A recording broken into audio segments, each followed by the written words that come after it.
자, 이번에는요, 과학 철학과 사회학 패러다임으로 가보도록 하겠습니다. 자, 과학 철학에서는 제가 20페이지 하단에 있는 대표적인 인물 토마스 쿤의 과학혁명론이 가장 중요하다라고 말씀을 드렸습니다.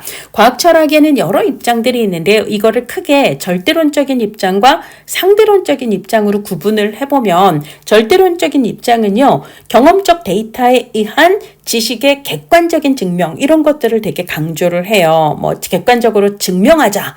아니면 반증을 하자. 실제로 그 말이 틀렸다고 볼 수 없으면 그래 아직까지는 맞다라고 보자. 이런 거는 우리가 반증주의라고 얘기를 하거든요. 근데 어쨌거나 경험적인 데이터들을 통해 그 지식이 맞는지 틀리는지를 한번 확인해보자. 이런 입장은 절대론적 입장이에요. 근데요, 우리가 이제 21페이지를 보시면 21페이지에 땡땡땡 세 번째 땡을 보면 과학혁명론에서는 패러다임의 우열을 비교할 수 있는 객관적 기준은 존재하지 않는다. 그리고 위쪽에 보면 과학적 진리라고 하는 것은 내가 속한 과학자들의 공동체의 주된 패러다임이 무엇인가에 따라 다르고 특정 패러다임을 지지하는 과학자들은 우리하고 다른 얘기를 하는 쟤네들한테 야 이놈 새끼들 죽어! 막 이러면서 자기들이 믿고 따르는 패러다임의 그러니까 우리가 맞다라고 밀어붙이는 경향이 있다라는 거예요.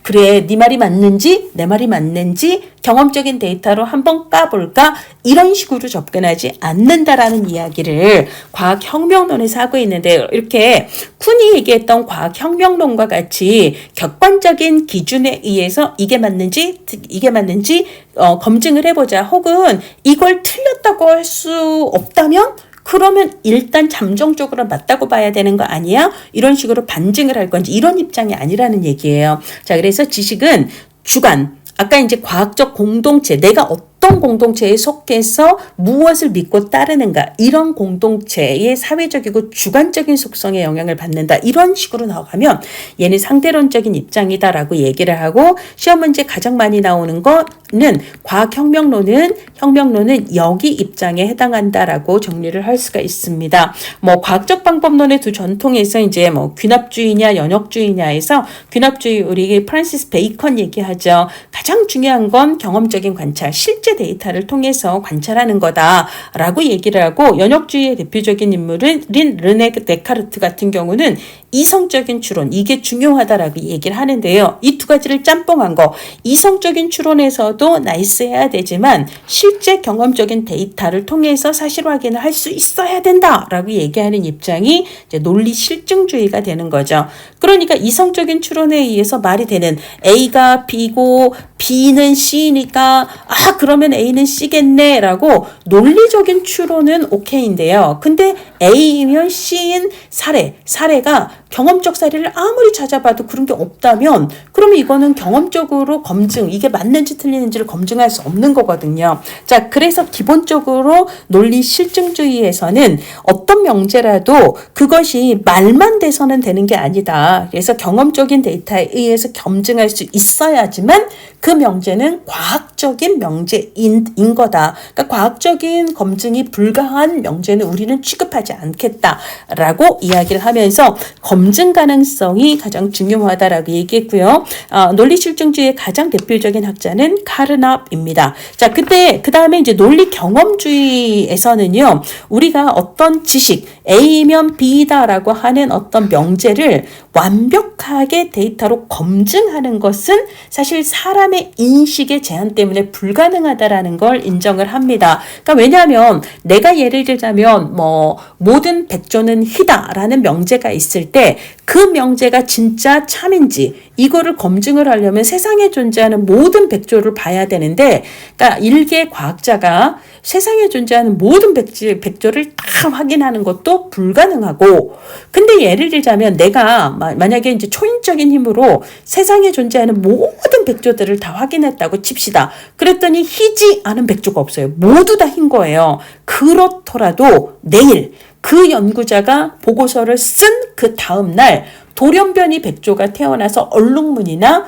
노란색 백조가 태어나지 않으리라는 보장이 없잖아요. 그러니까 이 논리 경험주의에서는 내가 지금까지 확인한 바에 의하면 아직까지는 그게 맞더라라고 확인을 해줄 뿐이지 어떤 명제의 진위 가능성에 대해서 그러니까 지금까지 그랬으니 앞으로도 그럴 확률이 크다라고 얘기를 하는 거지 절대적으로 이 말이 언제나 늘 옳다라고 말할 수는 없다라는 거죠. 그래서 이것을 절대적으로 검증 가능하다가 아니라 확률적인 검증을 강조한다라고 이야기를 합니다. 가장 이제 대표적으로는 흉의 영향을 많이 받은 입장이고요. 자, 그 다음에 시험 문제에 쿤과 더불어서 시험 문제에 가장 많이 나올 수 있는 학자가 칼 포퍼입니다. 그래서 이제 쿤의 패러다임론 그리고 칼 포퍼의 반증주의를 얘기를 하게 되는데요.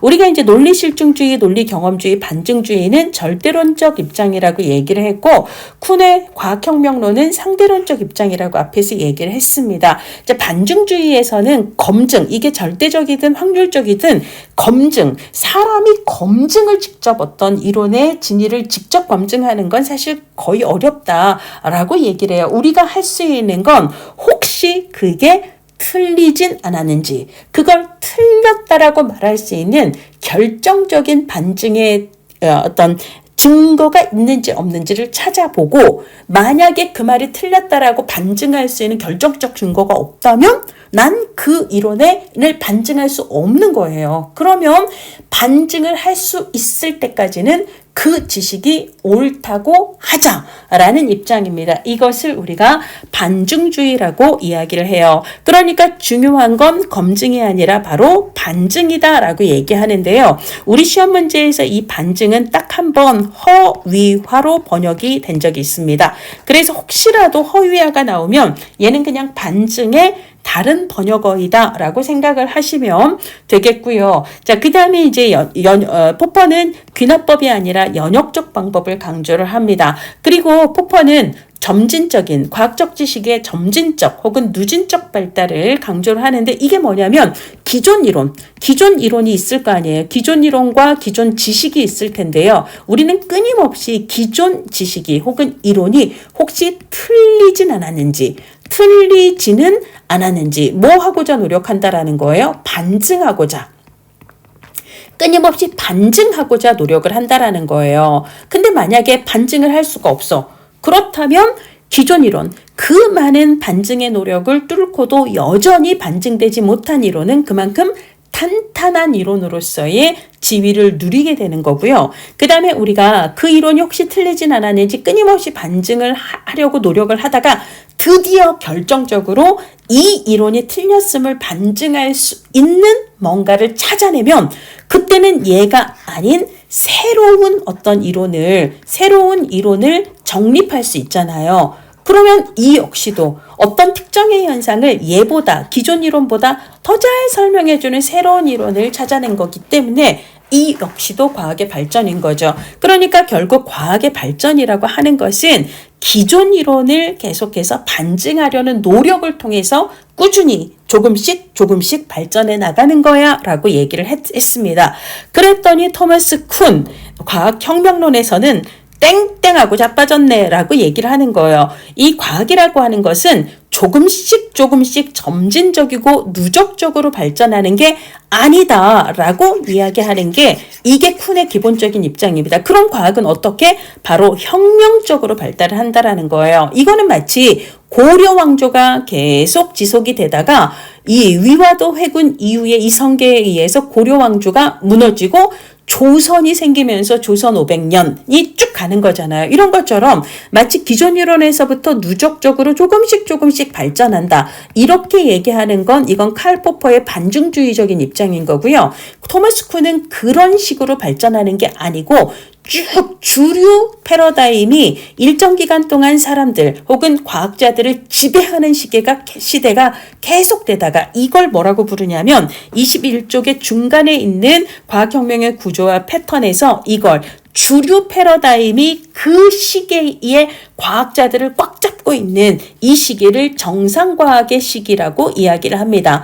그러다가 기존의 패러다임에 도전장을 내밀면서 그것에 반기를 드는 또 다른 입장이 만들어지고 그 입장의 세력이 커지게 되면 기존 패러다임을 전복하고 새로운 패러다임이 다시 지배 패러다임으로 주도권을 잡는 그런 현상이 일어나는데, 그럼 새로운 패러다임이 주도하는 정상과학으로 다시 옮겨가게 된다라는 거죠. 이 사이에 패러다임이 변화하는 것, 이것은 마치 왕조가 바뀌는 것과 같은 혁명적인 것이다. 우리 기출문제에서는 혁명이라고 주로 나오지만 딱 한 번 이걸 혁신이라고 번역을 한 적도 있습니다. 기존 패러다임에 도전을 하는 위기가 생기고, 그리고 드디어 기존 패러다임을 대체하는 새로운 패러다임이 정립되는 것, 이걸 혁명이라고 얘기를 했고요. 그러다 보니까 기존의 정상과학의 시기에 이 기존의 패러다임 하에서 과학을 하는 연구자들은 자신들의 패러다임이 맞다라고 이미 믿기 때문에 새로운 도전을 하는 새로운 입장들이 오면 마치 이걸 깨부수기 위해서 노력을, 마치 이렇게 고려 왕조의 충신들은요, 예를 들어 고려 왕조의 반기를 들고 새 왕조를 건립하려고 하는 사람들의 씨가 크기 전에 걔를 다 없애버리려고 하는 그런 투쟁을 한다라고 이야기를 합니다. 그래, 네 말이 맞는지? 그래, 우리 말이 맞는지 한번 우리 객관적으로 따져볼까? 이런 식으로 접근하는 건 아니다라고 얘기를 하는 거예요. 그래서 21페이지 두 번째 줄을 보면 과학 발달의 역사는 패러다임이 기존의 정상과학 시대의 주도적인 패러다임이 새로운 패러다임으로 확 바뀌는 것, 이걸 혁명이라고 얘기를 하고, 그걸 통해 과학 발달이 혁명적으로 일어나는 거다라고 얘기를 합니다. 그럼 패러다임이라는 건 무엇인가? 회색 박스의 두 번째 줄을 보면 현상에 대한 우리 관점을 조직하는 근본적인 도식, 그러니까 주류 패러다임 내에서 우리는 현상을 본다는 거죠. 천동설이 주류일 때 우리는 동쪽에서 태양이 떠서 태양이 서쪽으로 이동한다라고 현상을 보게 된다라는 것입니다. 자, 그런 얘기를 쭉 하고 있습니다. 자, 근데 21페이지 딱 중간에 있는 것, 그러니까 동그라미 3번 바로 위에 보면 자연과학하고 다르게 자연과학에서는 천동설이 지배적이었다가 이게 지동설로 바뀌면서 기존 천동설은 폐기가 되는 이런 현상이 자연과학은 많지만, 사회과학에서는 우리가 갈등주의 패러다임, 기능주의 패러다임, 혹은 상징적 상호작용 패러다임 이런 게 있거든요. 그러면 이거 말고 이거 말고 이게 아니라 그냥 서로 다른 패러다임이 공존하는 그런 형태가 많이 있다. 그래서 사회과학의 패러다임이 아예 폐기가 돼버리는 일은 자연과학처럼 흔치가 않다라는 얘기도 시험 문제에 나온 적이 있습니다. 자, 이번에는요 마지막 테마예요. 21페이지 하단에 사회과학 패러다임을 보도록 하겠습니다. 여기가 2번이 되어야 되겠죠. 자, 사회과학 패러다임이라고 하는 것은 우리가 사회과학을 어떻게 연구할 것인가, 사회과학 연구 방법론 혹은 사회과학 인식론이라고 시험에 예전에 나오기도 했습니다. 자, 기본적으로 실증주의와 해석주의를 비교하는 문제가 나오는데요. 실증주의는 물론 사회과학과 자연과학은 연구의 대상이 서로 다르지, 그러니까 얘는 사회과학은 사회현상을, 자연현상은 자연현상을 연구하지만 그렇더라도 연구 방법은 같을 수 있다 라고 얘기하는 거예요. 쉽게 말하면 실증주의에서는 사회과학도 어떻게 하자는 거예요? 자연과학과 마찬가지의 방법을 쓰자. 예, 그럼 어떻게 하죠? 엄격하게 통제할 거 통제하고, 정확하게 측정해야 될 거 측정하고, 가급적이면 실험을 통해서 이런 것들 있잖아요. 그 다음에 보편적으로 적용 가능한 도구를 사용하고 이런 것들을 강조하고, 가급적인 다수의 사례를 연구해서 일반화할 수 있는 법칙을 찾아내고, 이런 것들이 이제 보통 자연과학에서 강조하는 내용들인데, 사회과학도 그런 방식으로 하자라고 이야기하는 게 실증주의입니다. 자, 그래서 우리가 보통 이제 자연과학의 실험에서 강조하는 특징들, 이게 이제 실증주의의 특징에 해당한다라고 볼 수가 있는데요. 자, 그래서 이제 우리가 귀해 질 연실량, 귀해 질 연실 양 이렇게 외우라고 했어요. 양적 조사는 주로 실증주의를, 질적 조사는 주로 해석주의를 따른다라고 얘기를 했고요. 그 다음에 귀해질, 양 이렇게 외우라고 했어요. 그래서 실증주의는 양적 조사 연역법하고 조금 더 연관이 됩니다. 자, 그 다음에 실증주의는요, 정확한 측정을 강조해요. 그래서 얘네들은 측정한다라는 건 숫자를 만드는 일입니다. 그래서 숫자를 만들어, 즉 데이터를 만들어서 그 데이터를 통계적으로 주로 분석하는 그 숫자야말로 가장 객관적으로 우리가 합의할 수 있는 가장 객관적 영역이다라고 이야기를 하는 거죠. 그래서 얘네들은 객관성을 강조를 합니다. 자, 그 다음에 현상을 직접적으로 이해할 수 있다라고 이야기를 합니다. 그러니까 내가 알고 싶은 현상을 그 현상 속에 있는 다른 사람들의 이야기나 그 사람들을 관찰함으로써 간접적으로 이해하는 게 아니라 그냥 내가 알고 싶지 않은 현상을 직접 이해할 수 있다라는 거죠. 근데 이제 해석주의에서는요, 내가 어떤 사회 현상을 이해하고자 할 때 그 사회 현상을 직접 알 수는 없어요. 직접적으로 이해할 수는 없는 거고, 그럼 어떻게 그 현상을 경험하는 사람들의 이야기를 통해서 그 사람들을 만나보는 거예요. 면접을 해보기도 하고 그들의 삶을 관찰을 해보기도 하는 거예요. 그걸 통해서 그 현상을 경험하는 사람들에 대한 연구를 통해 어떻게 간접적으로 이해할 수 있다라는 겁니다. 그래서 우리가 입양이라고 하는 거, 입양이 되어 살아간다라는 건 어떤 의미일까를 알고 싶다면 입양의 의미를 직접 이해할 수는 없는 거예요. 입양이 되어 살아가는 사람들을 만나보고 관찰함으로써 그들의 이야기를 통해 이런 거구나 라고 알 수 있다라는 거죠. 그러니까 우리는요, 그들의 이야기를 들어봐야 돼요. 이야기는 숫자가 아니라 언어입니다. 그렇죠? 그들에게 그것이 무엇인가, 그들에게 주관적인 그 현상의 의미가 무엇인가를 알 수 있어야 한다라고 이야기를 합니다. 그 외의 특징으로 22페이지 쭉 위쪽을 보면, 자, 실증주의는 객관적 실제가 관찰자의 인식과 별개로 존재한다라고 보고, 그리고 얘는 경험적인 검증 가능성을 통해서 과학이냐 아니냐를 따집니다. 검증할 수 없다면 과학이 아니다라고 얘기를 하는 거고요. 사회 현상에는 인간 행위를 예측할 수 있는 어떤 법칙이 존재하고, 그리고 과학의 목적은 그 법칙을 규명하는 거다. 그리고 모든 사람들한테 일괄 적용할 수 있는 보편적 도구가 있고 그 도구를 사용하자라고 이야기를 하는 거고요.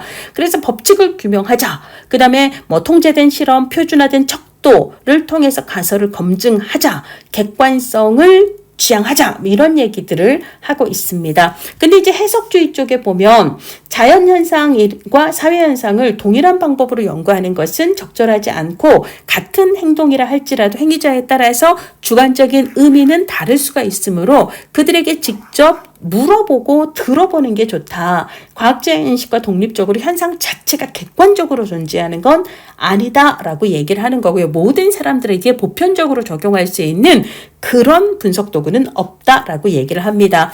주관적인 의미를 강조를 하는 거고요. 그 얘기를 듣고 내가 해석하는 거예요. 자, 이걸 공감적으로 이해한다라고 이야기를 하기도 합니다. 자, 그 다음에 연구 방법의 해석주의 연구 방법의 특징 마지막 땡 보시면 주관을 강조한다는 거예요. 연구자의 가치나 태도도 조사에서 의미 있는 역할을 할 수 있다라고 이야기를 합니다.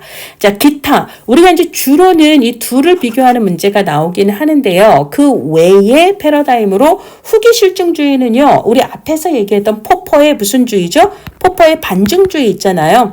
포퍼의 반증주의가 대표적으로 후기 실증주의에 해당한다라고 보시면 돼요. 그러니까 사람의 인식은 한계가 있기 때문에 기본적으로 우리가 어떤 현상을 검증한다라는 것, 직접 검증한다라는 건 어떤 의미에서는 불가능하다라고 이야기를 합니다. 자, 그래서 사실 진리에 대한 직접적인 검증과 확증은 불가능하기 때문에 우리가 반증을 할 수 있는지 없는지, 그 말이 틀렸다라는 결정적인 어떤 단서를 찾을 수 있는지 없는지 끊임없이 노력을 하면서, 만약에 반증할 수 있는 결정적 사례를 찾지 못했다면 그러면 잠정적으로 아직은 그게 맞다고 치자라고 이야기를 하는 거고요. 그래서 이제 잠정적인 지식, 그리고 지금까지는 계속 그게 옳았다는 증거만 있고 아직은 반증할 수 있는 뭐가 없기 때문에 지금까지 그랬다면 앞으로도 그럴 가능성은 크다고 말할 수 있지만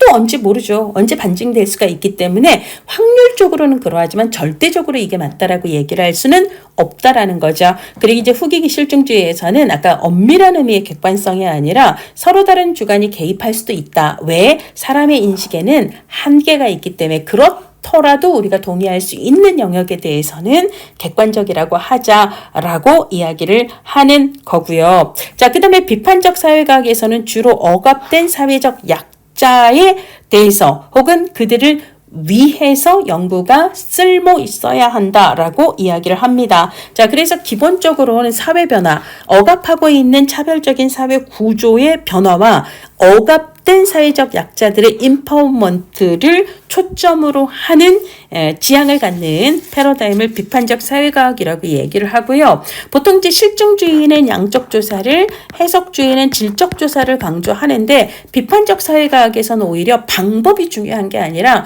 연구의 목적이 중요한 거다. 그래서 그러니까 어떤 사회적 억압, 피억압자들에 대한 인파워먼트와 이들을 억압하는 구조의 본질적인 변화를 위해서라면 뭐 양적 연구든 질적 연구든 크게 상관이 없다라는 입장을 보입니다. 자, 그 다음에 이제 포스트 모더니즘의 핵심은요, 진리에 대한 객관적인 기준은 없다라고 이야기를 해요. 상대적이고 주관적이다라고 이야기를 합니다. 자, 여기까지 우리가 1장의 기본 내용들을 살펴보았고요. 자, 우리 복습을 위해서 27페이지 OX. 자, 얘는 기출문제에서 뽑은 핵심적인 선지들입니다. 자, 이걸 통해서 기출문제에 이런 문장들이 나오는구나 라고 이제 체크도 하시고 이걸 통해서 복습도 한번 해보도록 할게요. 자, 1번 과학적 방법은 허위화. 허위화는 뭐하고 같냐면 반증이에요. 반증 누가 떠올라요? 포퍼가 떠오르죠? 포퍼의 반증주의. 그렇죠? 포퍼가 얘기했던 반증이에요. 그러니까 기존의 어떤 지식 혹은 이론에 대해서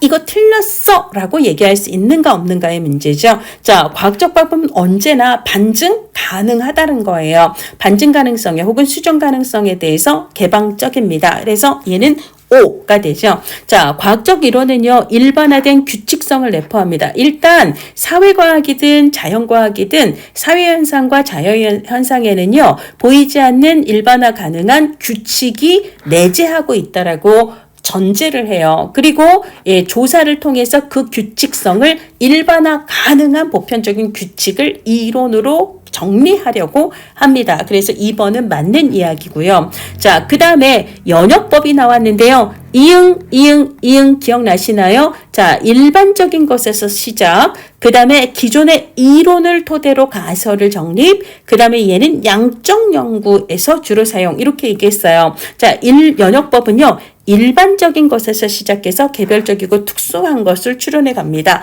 자, 그래서 얘는 맞는 얘기입니다. 자, 그 다음에 과학적 지식은 객관성을 추구해야 한다라고 말씀을 드렸습니다. 연구자의 주관적인 가치 판단이 연구 과정이나 결론에 작용하지 않도록, 이걸 우리는 가치 중립 혹은 가치 배제라고 얘기를 하거든요. 자, 그래서 가치 중립, 가치 배제는 이제 과학적 방법의 객관성하고 같은 의미다라고 보시면 되겠습니다. 그래서 4번도 맞는 얘기예요. 자, 이번에는 사회과학, 사회복지학의 특성입니다. 사회과학은 관찰 대상과 관찰자가 분명히 구분되지 않는 특징이 있다. 이거 X가 됩니다. 이거를 피란델로 효과라는 말로 표현을 하긴 하는데 그 말을 여러분들이 외울 필요는 없고요. 그러니까 내가 관찰 대상 안에 이미 한 부분으로 속해 있어서 내가 그저 관찰자의 역할만을 100% 하는 그런 상황이 아닌 경우가 많다라는 이야기예요. 사회과학은 실천학문이자 응용과학입니다.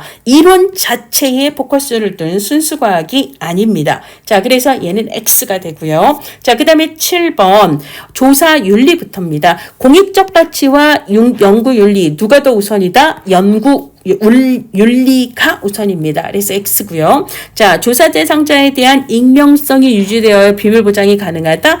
비밀 보장은 익명성 보장과 별개로 보장이 되어야 해요. 그러니까 익명성이 보장되어야지만 이거는 틀리는 얘기입니다. 예를 들자면 우리가 면접 데이터에는 내가 직접 들은 얘기이기 때문에 익명성을 보장할 수 없다 할지라도 그럼에도 불구하고 그 사람이 나를 믿고 얘기해 준 이 내용을 비밀 보장을 하지 않으면 안 된다라는 거죠. 자, 그 다음에 설문 응답자를 어떻게 선정했는지 응답자들에게 비밀로 했다면 이건 뭐예요? 고지된 동의하고 관련이 되는 거죠. 그래서 조사 대상자들에게 당신을 내가 어떻게 선정하게 되었는지에 대해서는 고지를 해주어야 돼요. 그렇죠? 내 정보를 어떻게 알고 어디서 소개받았는지 뭐 이런 거 있잖아요. 자, 근데 그것을 정보를 주지 않았다면 이것은 연구윤리상 문제가 될 수 있습니다. 자, 어떤 경우라도 참여자 속이기는 허용되지 않는다. 아까 IRB 기관윤리위원회의 승인을 받는다면 그럴 때는 연구의 장기적인 궁극적인 목적을 위해 그리고 이제 실제로 연구 참여자에게 연구 목적을 속이거나 연구 조사자의 신분을 속이는, 그러니까 알게 하면 연구 목적이라든지 혹은 연구 조사자의 신분을 알려주면 그때부터는 반응성이 유발이 돼서 실제 진실이 아닌 위장된 데이터가 보여지는 그런 문제가 생길 수 있고, 진실을 확보하지 않으면 결국은 연구를 해놓고도 의미 있는 결과를 도출하지 못하고, 그러면 연구를 통해서 이들이 얻을 수 있는 실제 이득도 없게 되는 이런 게 있기 때문에 기본적으로 연구 참여자에게 연구 목적이나 조사자의 신분을 속이더라도 알리지 않더라도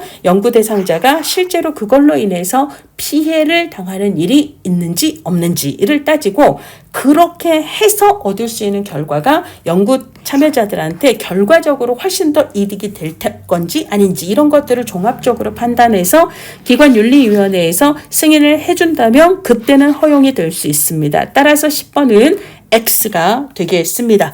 자, 이번에는요, 과학철학입니다. 쿤, 과학혁명론이죠. 그래서 11번, 12번, 13번은 쿤 과학혁명론을 얘기를 하고 있는데요. 자, 쿤이 이 과학혁명론을 얘기했던 책의 이름이 과학혁명의 구조예요. 그래서 여러분들이 과학혁명의 구조 21페이지 중간에 있는 그림 보시면 전과학. 예를 들어 이거는 춘추 전국시대처럼 아직 주도권을 잡지 않은 몇 개의 패러다임이 서로 난립해서 경쟁을 하는 시기를 이야기를 합니다. 그러다가 패권을 장악한 하나의 패러다임이 주류 패러다임으로 등극을 하게 되면 이거를 정상과학의 시기라고 이야기를 하고요. 그 정상과학 시기의 패러다임에 도전장을 내미는 새로운 흐름들이 생기면서 위기, 그리고 이 위기가 사이즈, 동조하는 사람들이 커지면서 기존 패러다임을 완전히 대체하는 새로운 패러다임이 등극을 하면 혁명, 그걸 통해서 다시 새로운 정상과학의 시기, 요렇게 간다라고 이야기를 하고 있고요. 이 책의 이름이 과학혁명의 구조예요. 그러니까 과학적 혁명에는 뭐가 있다? 구조가 있어요. 과학혁명의 구조가 있다라는 이름의 책입니다. 그래서 특정 패턴이나 구조는 존재한다라고 이야기를 한 거예요. 그래서 얘는 X입니다. 자, 쿤에 의하면 과학은 기존 이론과 상충되는 현상을 관찰하는 건 뭐죠? 이거 아닌데, 이거 뭐죠? 반증이에요. 반증. 이거 기존 이론하고 안 맞는 건데, 에서 출발해서 기존의 이론의 엄격한 검증을 행한다? 이 말 자체가 아닌 게 일단 여기서 그러면 쿤은 일단 반증하고 상관이 없습니다. 그러니까 이미 여기서 틀린 거고요. 그 다음에 이 반증주의의 반증이라고 하는 것은 인간 인식의 한계 때문에 이론에 대한 직접적인 확증이나 검증은 어렵으므로 그게 맞는가를 확인하려고 하기보다는 그게 혹시 틀리진 않았는가를 반증하기 위해서 노력하자라고 얘기를 하는 거라서 이 A, B, C 부분이 완전히 서로 따로 놀고 있어요. 이거는 그냥 X입니다. 자, 13번 쿤은 당대의 지배적인 패러다임, 이 시기를 아까 정상과학의 시기다라고 이야기를 했습니다. 당대의 지배적인 패러다임에서 벗어나지 않는 것을 정상과학이라고 얘기를 했고, 이 시기의 과학자들은 이 패러다임 내에서 현상을 지각하게 된다라고 이야기를 했습니다. 그래서 얘는 맞고요. 자, 이번엔 포퍼예요. 포퍼는 반증주의입니다. 이론이란 증명되는 게 아니라 반증되는 거야 라고 얘기했다라는 거. 또 하나 추가하면 귀납법이 아니라 포퍼는 연역법을 강조했다라는 거. 또 하나 추가하면 과학적 발달은 어떻게 점진적으로 이루어진다 내지는 누적적으로 이루어진다 라고 이야기했다라는 거. 그래서 포퍼하면 반증, 연역, 점진, 요거를 기억을 하시면 되겠습니다. 14번은 맞아요. 자, 마지막으로 사회과학 패러다임입니다. 실증주의는 객관적 실제가 독립적으로 존재한다라고 얘기해요. 그리고 그 현상을 직접 검증할, 그러니까 직접 이해할 수 있다라고 얘기를 합니다. 그래서 15번은 맞고요. 자, 해석주의에서는 인간의 행위를 예측할 수 있는 확률적 법칙을 강조하고 일반화된 결론을 강조하고 이런 것들은 실증주의가 좋아하는 거고요. 기본적으로 해석주의에서는 법칙이 아니라 공감적 이해. 그죠? 그 사람이 그 행위에 어떤 의미를 부여하고 있는지를 내가 잘 듣고 내가 그 사람의 의미를 잘 해석할 수 있는가에 초점을 둡니다. 자, 그 다음에 지식의 본질은 잠정적이다, 확률적이다, 혹은 간주관적이다 라고 본 패러다임을 뭐라고 불렀죠? 후기 실증주의라고 불렀죠? 그래서 마지막 17번은 5가 됩니다. 자, 우리 이렇게 제1장의 과학적 방법에 대해서 살펴보았습니다. 자, 2장에서는요, 사회조사의 유형, 그리고 사회조사의 절차, 그리고 사회조사의 분석 단위를 살펴보도록 하겠습니다. 수고하셨습니다.